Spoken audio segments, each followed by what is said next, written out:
السلام عليكم. الست اللي قدامك في الصورة دي اسمها هبة. ست متجوزة ومخلفة 4 أولاد، أكبرهم ندى عندها 17 سنة.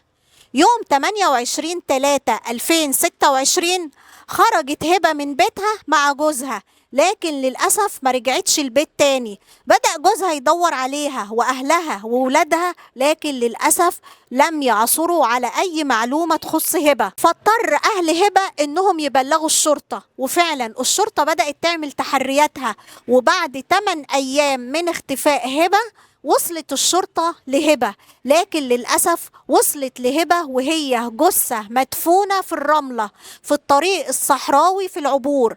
يا ترى مين عمل كده في هبة وليه؟ ده اللي هنعرفه في حلقتنا النهاردة. هبة متجوزة من راجل صعيدي عنده 47 سنة، متجوزاه من 18 سنة، شغال في العتبة، عنده محل بيصلح فيه الأدوات الكهربائية. هبة خلال ال 18 سنة كانت في حالة عدم وفاق مع زوجها، كان دايما بيضربها ويهينها ويشتمها، وكالعادة الأم دايما بتستحمل علشان خاطر ولادها. وعلى النقيض من القصص اللي احنا بنحكيها، إن أهلها ما كانوش بيشجعوها على الاستمرار في جوازها، أهلها كانوا بيشجعوها إنها تنفصل عن جوزها، وهم هيوفروا لها عيشة كريمة هي وأولادها ال4.